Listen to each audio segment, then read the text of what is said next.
Botswana के दक्षिण पूर्वी कोने में दो बड़ी बड़ी अफ्रीकी नदियों के बीच मौजूद है मशाटू।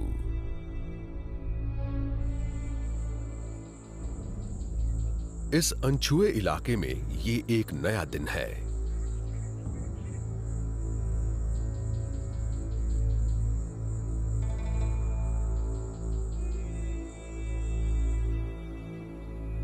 मशाटू दंत कथाओं और मिट चुकी हुकूमतों का इलाका है।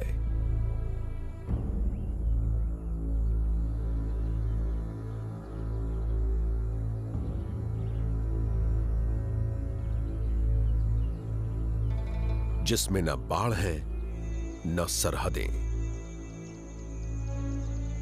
ये विशाल जीवों का इलाका है जिसे लैंड ऑफ द जायंट्स कहते हैं।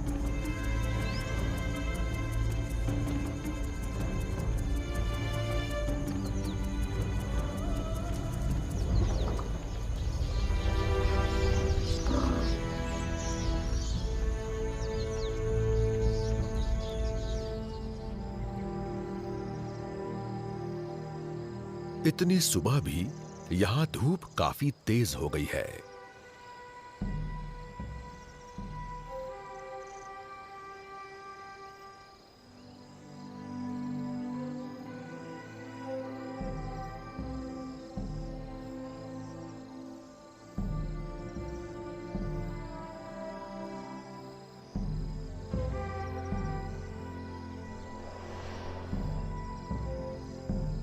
हाथियों का एक झुंड चट्टानी रिज के साथ साथ चरता हुआ आगे बढ़ रहा है। ये घास, पत्ते, फल और पेड़ की छाल कुछ भी खा सकते हैं। ये झुंड अपना आधे से ज्यादा दिन खाना ढूंढने में बिताएगा।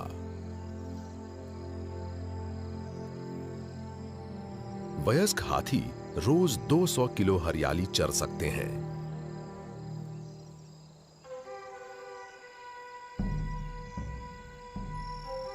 दोपहर करीब आने के साथ ही गर्मी और तेज होती जा रही है। ये हाथी चिलचिलाती धूप से राहत पाने की जगह ढूंढने के लिए जल्दी ही यहां से रवाना हो जाएंगे।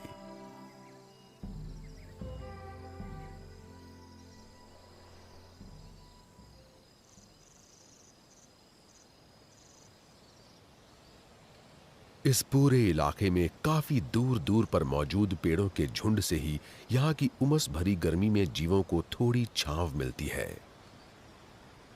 ये शानदार पेड़ काफी बड़े हो सकते हैं, इतने बड़े कि हाथियों का विशाल झुंड भी इनके सामने छोटा लगता है।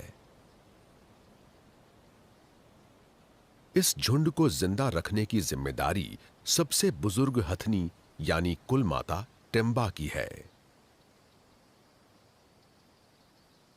इस बेहद गर्म और सूखे माहौल में ये रोज अपने परिवार के लिए खाना और पानी ढूंढने की चुनौतियों का सामना करती है।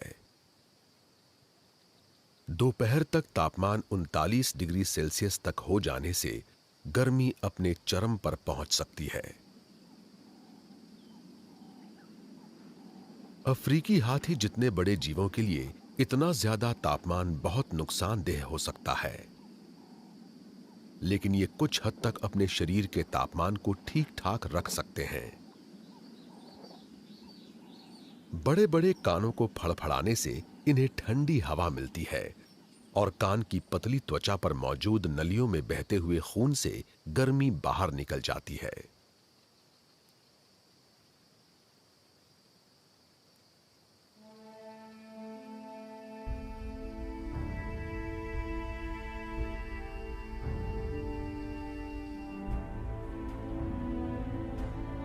लेकिन अभी मशाटू में जाड़े का मौसम है, जिसमें जबरदस्त फर्क नजर आता है। दिन में काफी गर्मी होती है, जबकि रात में जबरदस्त ठंड पड़ती है।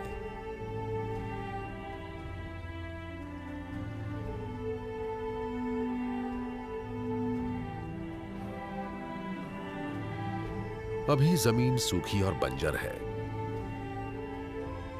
जिंदा रहने के लिए टेम्बा को अपने परिवार पर पूरा जोर डालकर रोज छांव, खाना और पानी की तलाश में कई किलोमीटर का सफर तय करना होगा। ये झुलसते सवाना में लगातार आगे बढ़ते रहते हैं। एक जगह पर रहने से वहां मौजूद खाना जल्दी खत्म हो जाएगा, लेकिन पानी के पास रहने से झुंड के छोटे बच्चे शिकारी जीवों की चपेट में आ सकते हैं।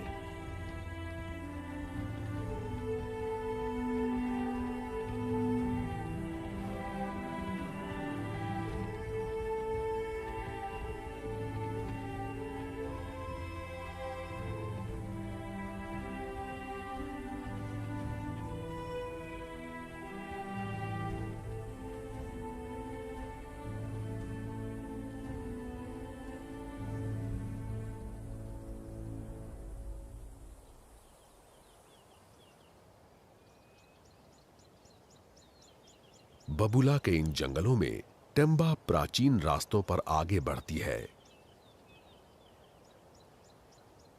ये पानी तक पहुंचने का रास्ता ढूंढने के लिए हाथियों की पीढ़ी दर पीढ़ी चली आ रही जानकारियों का इस्तेमाल कर रही है। साल के इस समय हाथी सूखे मौसम के खत्म होने का इंतजार करने के अलावा कुछ नहीं कर सकते।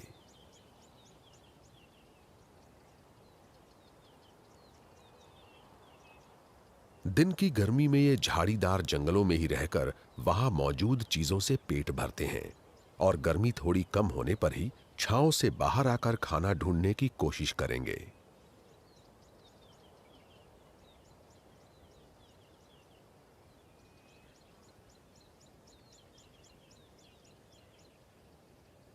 लेकिन रोज जिंदा रहने लायक पानी हासिल करने का अर्थ है कि ये कभी एक जगह पर टिक कर नहीं रह सकते।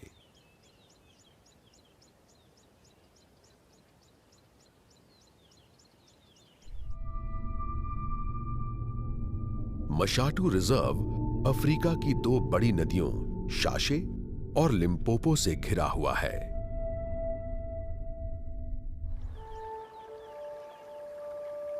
किसी जमाने में इन दोनों नदियों के बीच की जमीन पर हाथियों के बहुत बड़े बड़े झुंड घूमते थे। लेकिन इंसान ने हाथी दांत की अपनी बेरहम चाहत के लिए इन शांत जीवों को लगभग खत्म कर दिया था। हाथियों के कुछ गिने चुने परिवार ही यहां से भागकर खुद को बचा पाए।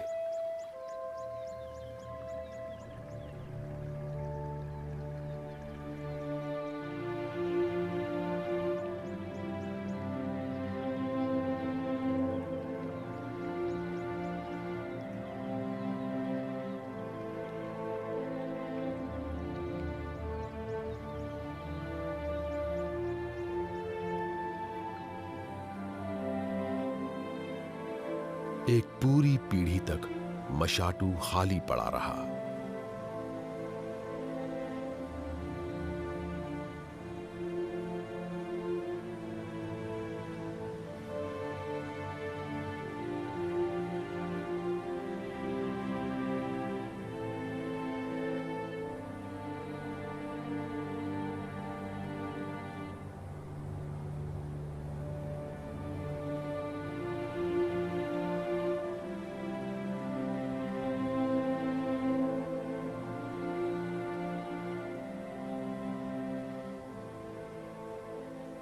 लेकिन आज मशाटू ऐसा बेजान इलाका नहीं है जहां सिर्फ आतंक और मौत की खौफनाक यादें मौजूद हों।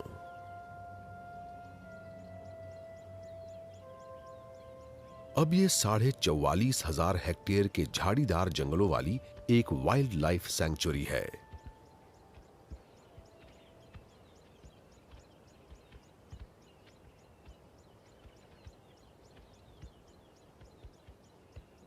यहां जीव जंतु बेरोक टोक घूमते हैं और उन्हें शिकारियों से डरने की जरूरत नहीं है। हाथी फिर से इस इलाके में आ गए हैं और अब ये एक जिंदा विरासत पेश करते हैं। ये अफ्रीका में निजी मालिकाना हक वाले इलाके में हाथियों की सबसे बड़ी पलती बढ़ती तादाद है।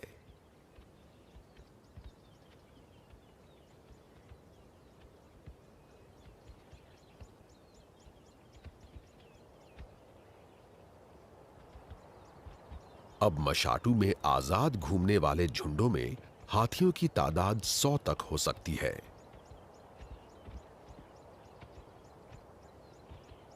अब इनके झुंडों को अपने हाथी दांत के लिए मारे जाने का डर नहीं है, लेकिन इसके बावजूद ये हमेशा खतरे का सामना करते रहते हैं। भूख और पानी की कमी इनकी तादाद को किसी भी शिकारी और उसकी राइफल से ज्यादा तेजी से खत्म कर सकती है।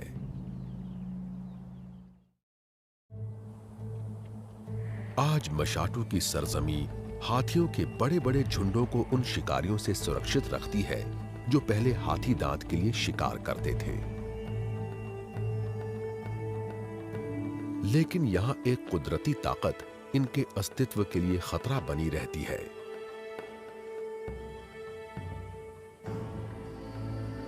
ज्यादा समय तक कायम रहने वाले सूखे और गर्म मौसम में अगर यहाँ के हाथी खाने और पानी के भरोसेमंद स्रोत नहीं ढूंढ पाए तो उनकी पूरी तादाद तबाह हो सकती है।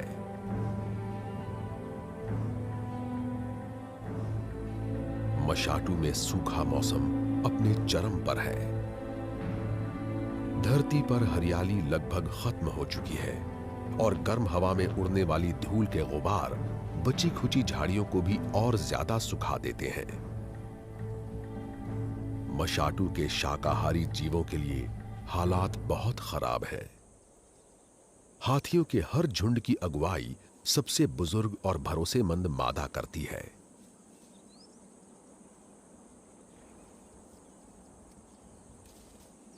अपने परिवार को मशाटू से बहने वाली नदियों के किनारे मौजूद खाने और पानी के पारंपरिक स्रोतों तक पहुंचाने की जिम्मेदारी इस झुंड की कुल माता टेम्बा की है। इसने इन गुप्त जगहों और जंगल के रास्तों के बारे में अपनी मां से सीखा है।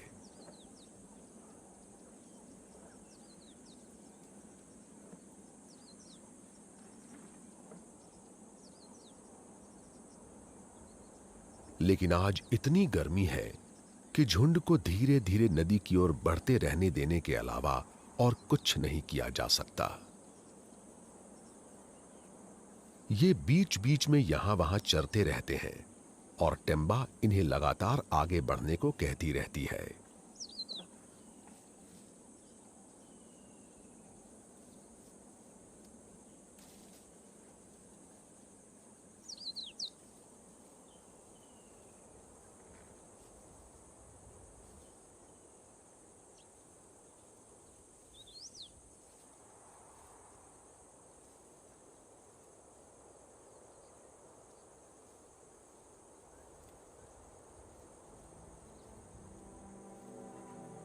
हाथियों के झुंड में ज्यादातर अलग अलग उम्र की मादा रिश्तेदार होती हैं। झुंड के अस्तित्व के लिए हर सदस्य बहुत अहमियत रखता है। इस समूह में सबसे छोटे बच्चे अपनी मां के ज्यादा से ज्यादा करीब रहते हैं, जबकि टेम्बा की बहनें, बेटियां और भतीजियां थोड़े बड़े बच्चों को काबू में रखने और उनकी हिफाजत करने में मदद करती हैं।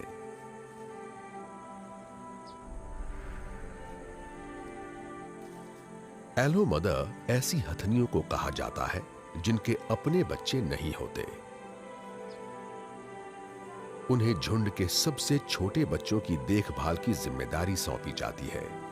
इससे मांओं को चरने का मौका मिल जाता है ताकि वो अपने बच्चों को पौष्टिक दूध उपलब्ध करा सकें।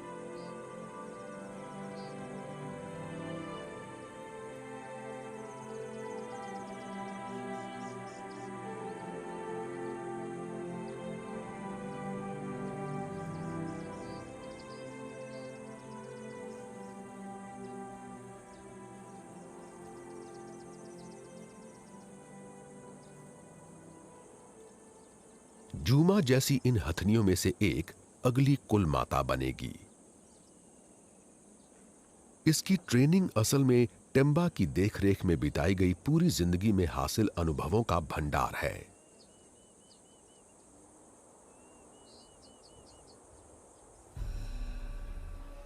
थोड़ा बड़ा हो चुका नर जाबू अब भी झुंड में ही रहता है। नर किशोरावस्था में पहुंचते ही अपनी मां के झुंड से निकल जाते हैं। ये कई महीनों तक आसपास बने रहते हैं और आखिरकार अपने बूते पर अकेले रहने या नरों के छोटे झुंडों में शामिल होने के लिए दूर चले जाते हैं। कभी कभार कोई किशोर नर किसी बड़े अकेले नर के साथ भी रहने लगता है।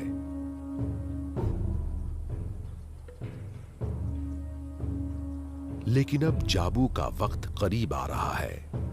नरों के झुंड वाली जिंदगी अब इसे आकर्षित करने लगी है और अभी इसे ठीक से नहीं पता कि ये अपनी मां के झुंड से निकलने के लिए तैयार है या नहीं। लेकिन किशोरावस्था वाले इसके हार्मोन इसके व्यवहार को प्रभावित करने लगे हैं और इसका विद्रोही तेवर उजागर हो रहा है।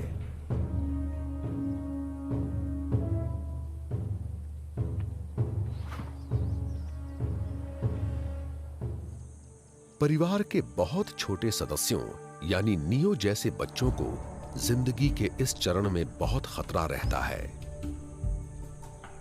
ये झुंड अपने बच्चों की देखभाल और उनकी हिफाजत के लिए हर मुमकिन कोशिश करेगा, क्योंकि दूसरे जीवों की तुलना में हाथी के बच्चों में कुदरती सहज ज्ञान विकसित होने में ज्यादा समय लगता है।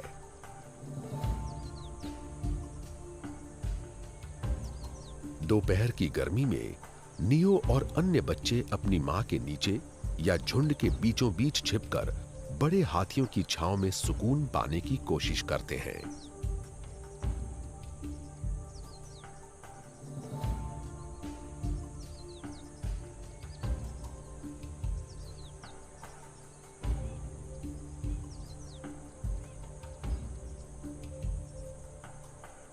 लेकिन हाथियों की जबरदस्त प्यास सिर्फ ढेर सारे पानी से ही बुझती है।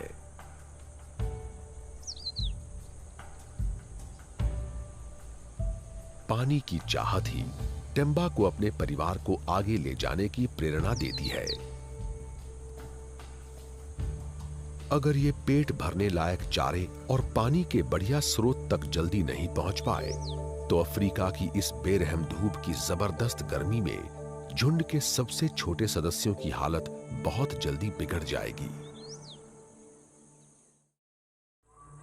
दिन बीत रहा है और ये बहुत सख्त, सूखा, धूल भरा और गर्म माहौल है।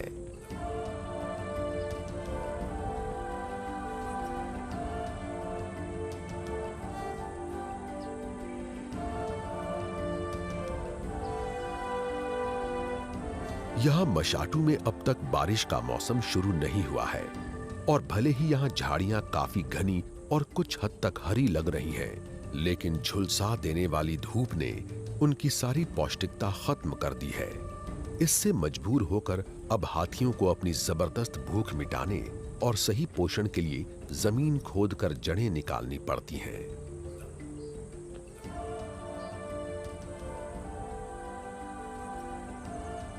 हाथी के पैर लगभग गोल होते हैं और दोनों पिछले पैरों पर 3 और अगले पैरों पर 4 नाखून होते हैं। जमीन खोदने और मिट्टी ढीली करने के लिए वो अपने अगले पैरों के नाखूनों का इस्तेमाल करते हैं। धूल को छानकर लजीज जड़ें निकालने के लिए ये अपनी सूंड का इस्तेमाल कर सकते हैं।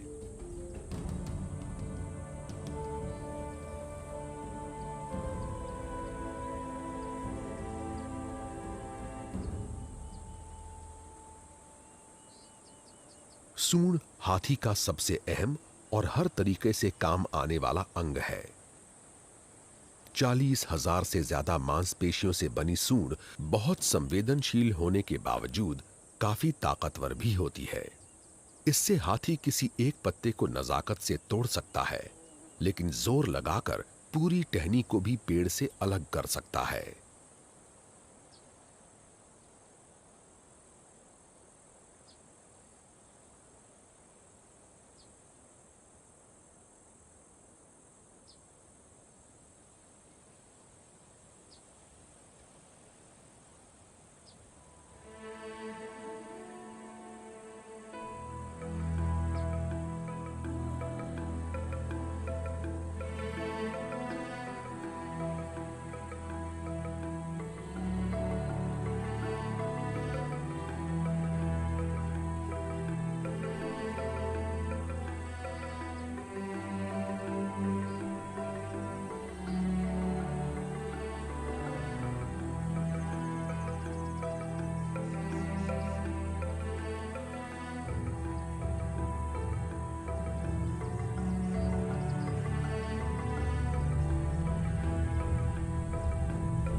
छोटे बच्चे को दूध पिला रही हथनी के लिए सेहतमंद और पौष्टिक खुराक बनाए रखना जरूरी है।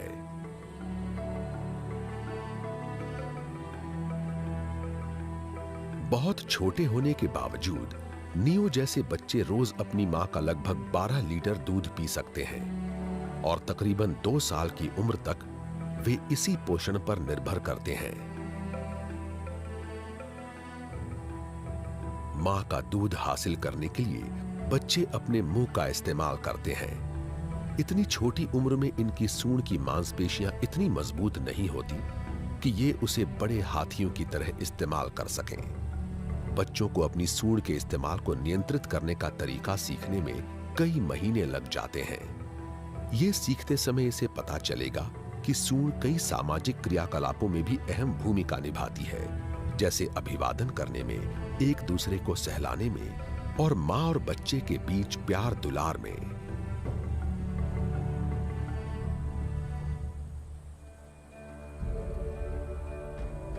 मां का दूध छोड़ने पर हाथी के बच्चों का पहला ठोस आहार घास और नर्म पौधों का होता है। सूंड को कारगर ढंग से चलाने का तरीका विकसित करने में वक्त लगता है, लेकिन आमतौर पर दिन भर खाने में व्यस्त रहने वाले हाथी इसमें माहिर हो जाते हैं।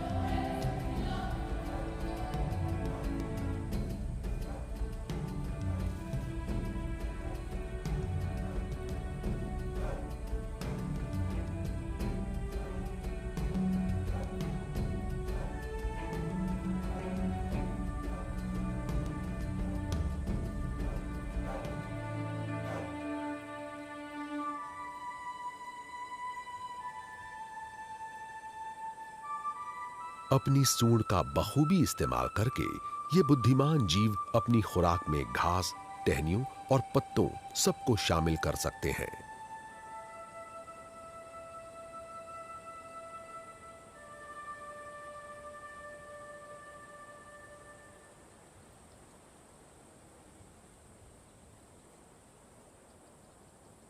इंसानों की तरह हर हाथी के खाने की अपनी अलग आदत होती है।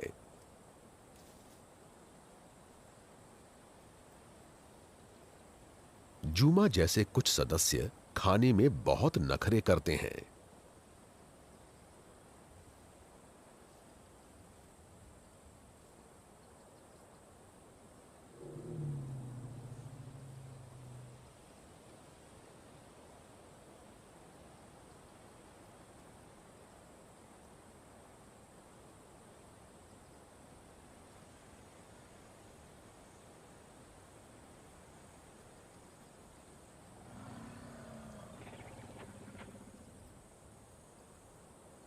ये घास को मुंह में डालने से पहले उससे धूल और मिट्टी को ज्यादा से ज्यादा झाड़ने की कोशिश करती है।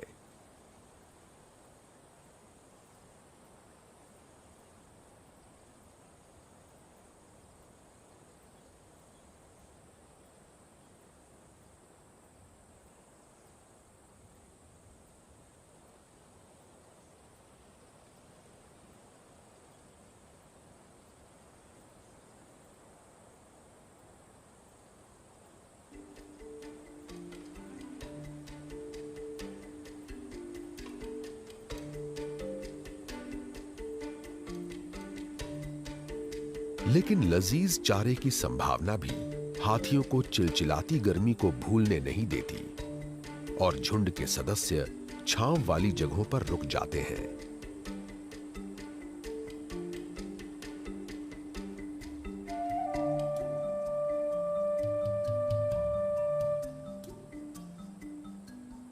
यहां तक कि नियो भी शरीर को ठंडा करने के लिए अपने शरीर पर धूल डाल रहा है।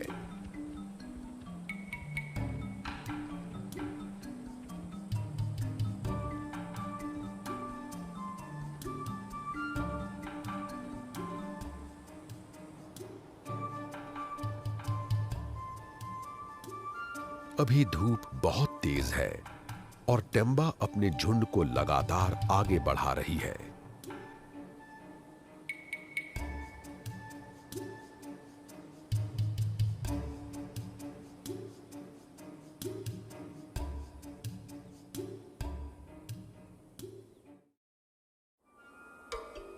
डॉलराइट चट्टानों के इस उभार के परे एक और छोटा परिवार पेट भरने के उपायों की तलाश में है, लेकिन यहां खोदना बहुत मुश्किल है और उसकी बजाय ये जंगली शूकर सूखी घास की डंठलों को ही चर रहे हैं।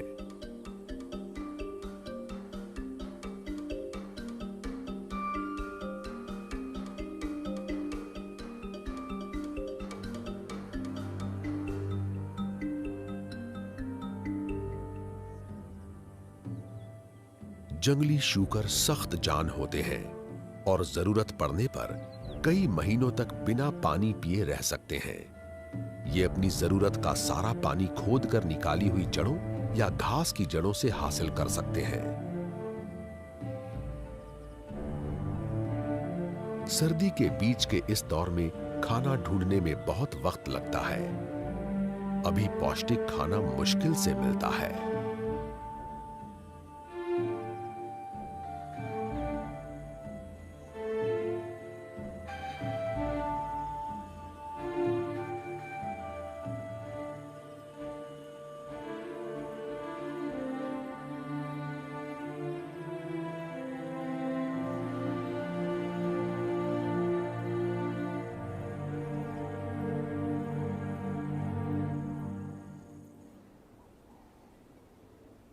मशाटू के अन्य जीवों के लिए भी जिंदगी इतनी ही कठिन है। बढ़ती हुई गर्मी के साथ सभी जीव चिड़चिड़े हो गए हैं, क्योंकि जीने के लिए जरूरी कुदरती चीजों के लिए मुकाबला तेज हो गया है।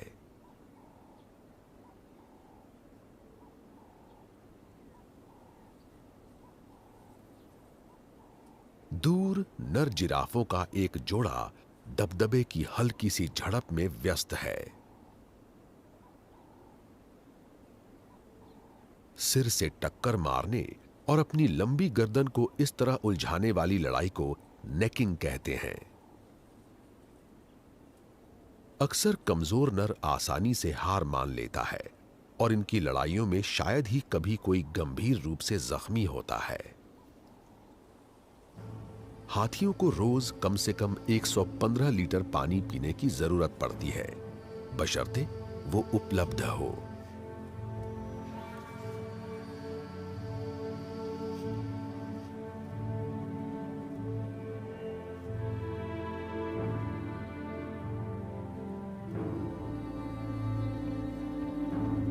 मशाटू में पानी के कुछ स्थायी स्रोत हैं, जिनमें साल भर पानी रहता है, लेकिन पौष्टिक चारे की कमी के कारण हाथियों को खाने की तलाश में रोज जल कुंडों और नदियों से कई किलोमीटर दूर तक जाना पड़ता है। इस गर्मी में सबसे छोटी दूरी भी झुंड के छोटे सदस्यों को बहुत लंबी लग सकती है। टेम्बा अपने झुंड को शाशे नदी की दिशा में ले जा रही है और इससे पहले भी सैकड़ों हाथी पानी की खोज में इसी रास्ते से गुजर चुके हैं।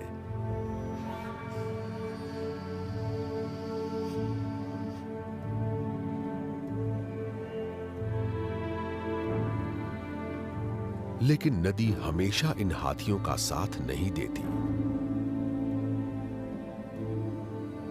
इन्हें कभी पता नहीं होता कि नदी में पानी होगा या नहीं।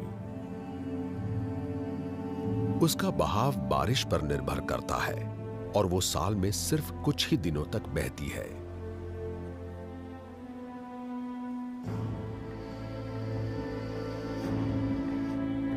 इसके बावजूद टेम्बा को पानी की गंध मिल गई है और ये अपने झुंड को लगातार आगे बढ़ने को कह रही है।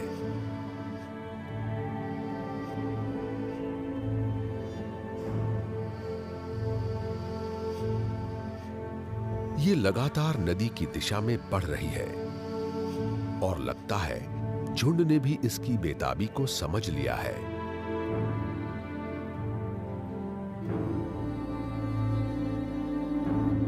ये जानते हैं कि टेम्बा उन्हें पानी तक पहुंचाने के लिए अपनी जानकारी और अपने हुनर का बखूबी इस्तेमाल करेगी।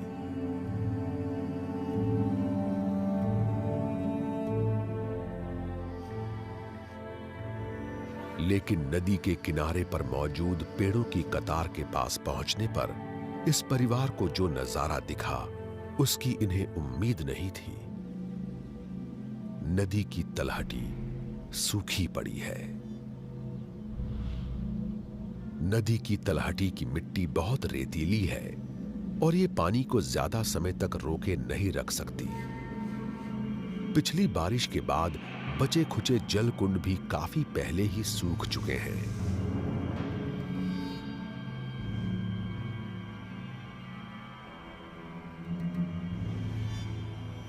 झुंड के छोटे सदस्यों के लिए यह बहुत नुकसानदेह साबित हो सकता है।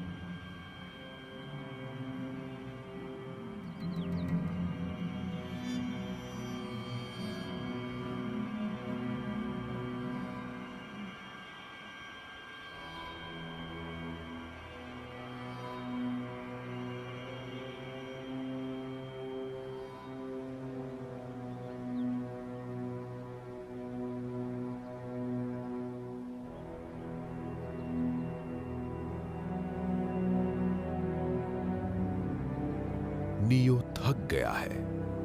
ये इतनी गर्मी बर्दाश्त नहीं कर सकता और ये दोपहर में झपकी लेने की कोशिश कर रहा है।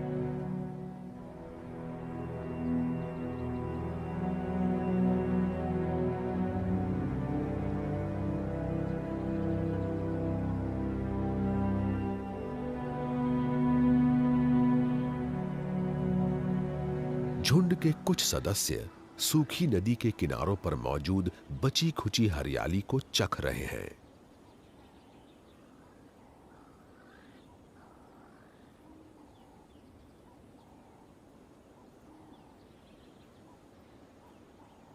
लेकिन बाकी सदस्यों के लिए यह गर्मी बहुत ज्यादा है। ये छांव में जमा होकर आराम कर रहे हैं और टेम्बा सोच रही है कि उसका अगला कदम क्या होगा।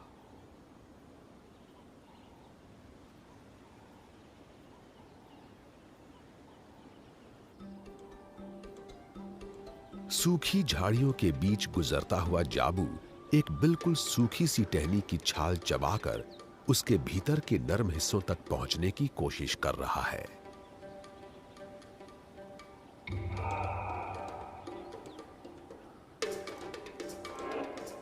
जाबू अपनी दाढ़ों से टहनी को चबाते हुए अपनी सूंड को इधर उधर घुमाकर सावधानी से अपना अगला निवाला चुन रहा है।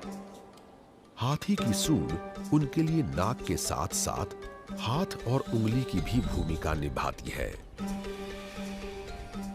जाबू हर टहनी पर अपनी सूंड को फिराकर उसे छूने के साथ साथ सूंघ भी रहा है।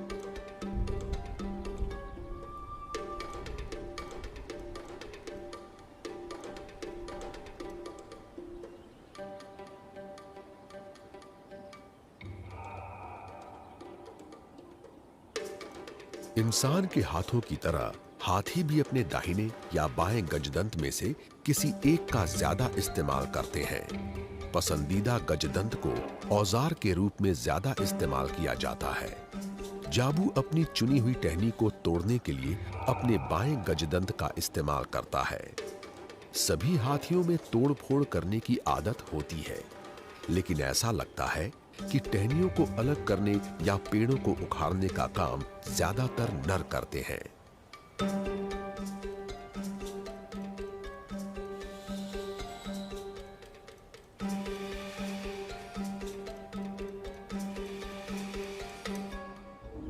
जब उपलब्ध खाने में पौष्टिकता सबसे निचले स्तर पर हो, तो हाथी कुछ खास पेड़ों की बड़ी-बड़ी टहनियों को तोड़ लेते हैं, जिनमें सूखे मौसम में भी प्रोटीन का स्तर बारिश की हरी भरी घास की तुलना में 30% ज्यादा हो सकता है। हाथियों के पास हजारों वर्षों से पीढ़ी दर पीढ़ी चली आ रही ये सटीक जानकारी होती है कि किन पेड़ों से साल के किस समय पर सबसे ज्यादा पोषण मिलता है।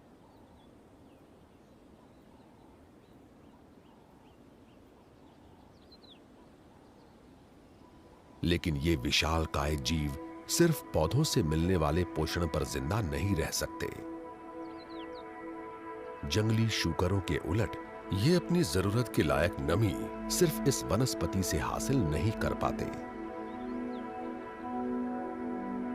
इसलिए दिन की गर्मी में खत्म हुए अपने दमखम को फिर से इकट्ठा करने के लिए जरूरी है कि ये जल्दी से जल्दी पानी तक पहुंच जाएं।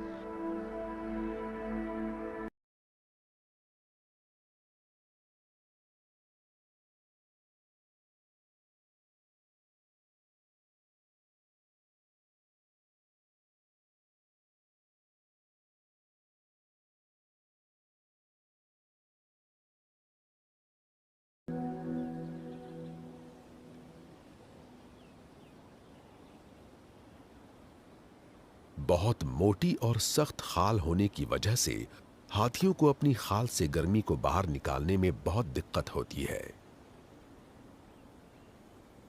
लेकिन पानी में डुबकी लगाने और शरीर पर कीचड़ लपेटने से हाथी अपनी खाल को जलने से बचा सकते हैं और खुद को कुछ हद तक ठंडा भी रख सकते हैं। टेम्बा ऐसी हल्की आवाजों से अपने परिवार को आगे चलने को कहती है जो कई बार हमें सुनाई भी नहीं देती। हाथी इंफ्रासाउंड के जरिए एक दूसरे तक अपनी बात पहुंचाते हैं। ये लगभग 15 अलग अलग किस्म की हल्की आवाजों का इस्तेमाल करते हैं जो कई किलोमीटर दूर तक पहुंच सकती हैं। इनमें से कुछ आवाजों को हमारे कान सुन भी नहीं पाते।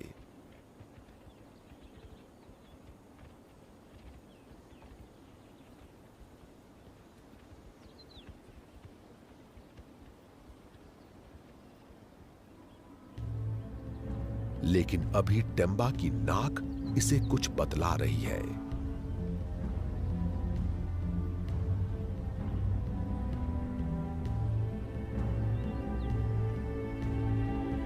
पानी की मीठी गंध के सहारे ये अब दिशा बदलकर अपने झुंड को दक्षिण में ले जा रही है।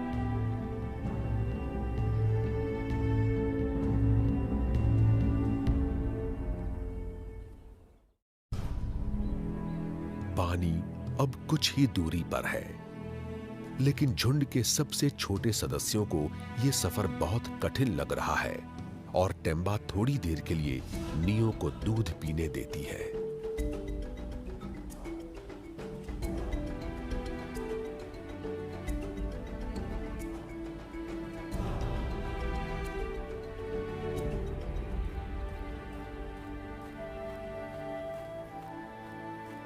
टेम्बा जल्दी से जल्दी पानी तक पहुंचना चाहती है। इसके बावजूद ये रास्ते में बढ़िया हरियाली का फायदा उठाने के लिए अपने झुंड को रुकने की मोहलत दे रही है।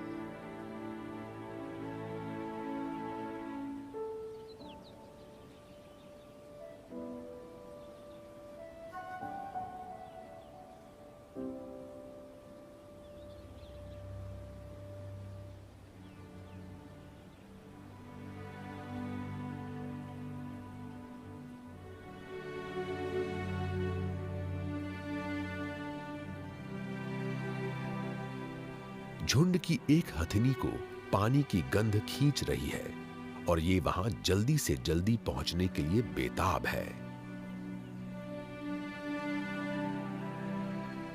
ये सब पानी पीने के लिए बेताब है, लेकिन टेम्बा किनारे पर भगदड़ नहीं मचने दे सकती क्योंकि उसमें परिवार के छोटे सदस्य कुचले जा सकते हैं।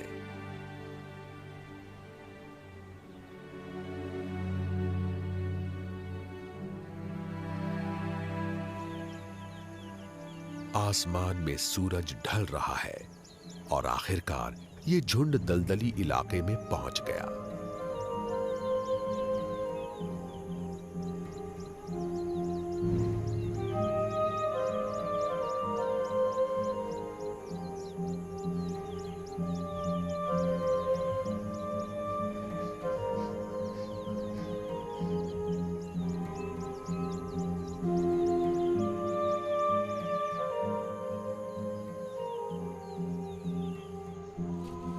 पेड़ की ठंडी छांव में ताजगी भरे जल कुंड हैं, जिनमें पूरे झुंड की प्यास बुझाने के लिए काफी पानी है।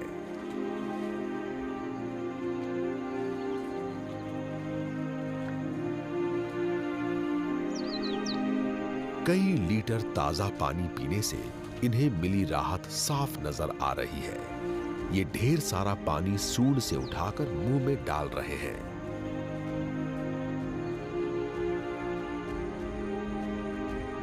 ये पानी ठंडा है और नियो कीचड़ और पानी की शानदार ठंडक में मजे कर रहा है।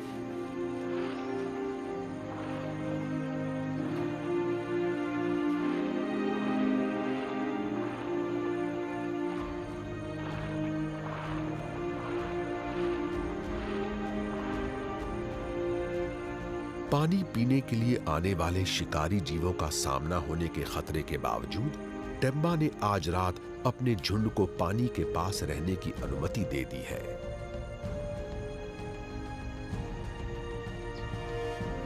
इन्हें आराम की जरूरत है और सुबह ये फिर से दमखम हासिल करने के लिए आसपास की हरी घास चर सकते हैं।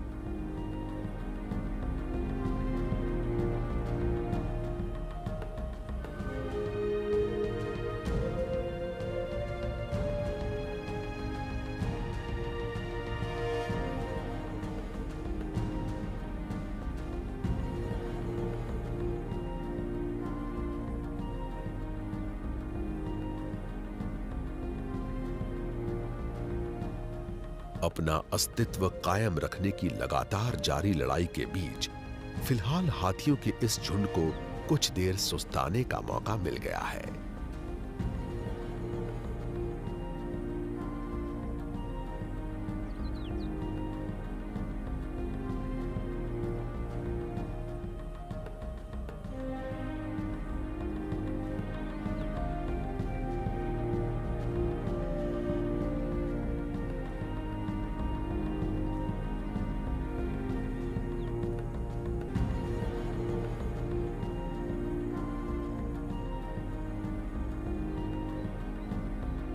लेकिन इनका सफर कभी खत्म नहीं होता।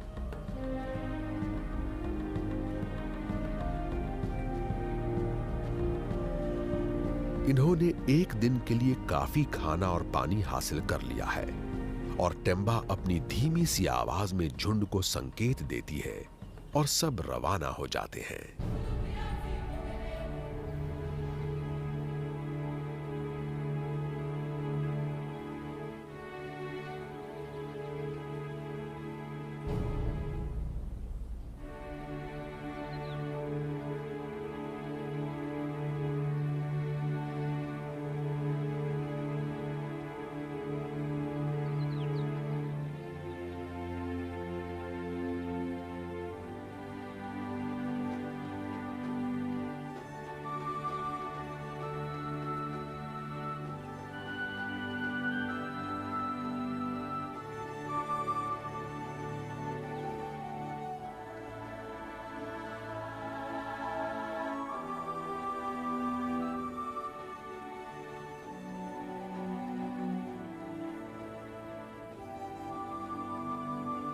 लेकिन आज इन पुराने रास्तों से उत्तर की ओर जाने का फैसला करने वाला ये अकेला झुंड नहीं है।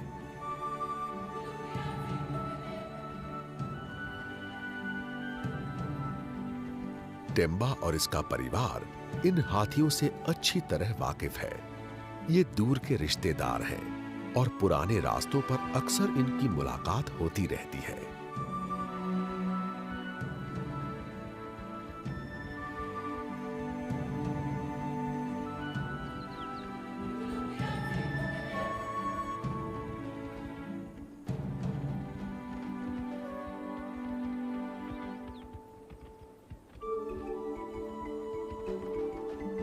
अब ये साथ मिलकर अपना सफर जारी रखेंगे और खाने और पानी के अन्य स्रोत हासिल करने के लिए अपनी मिली-जुली जानकारियों का इस्तेमाल करेंगे।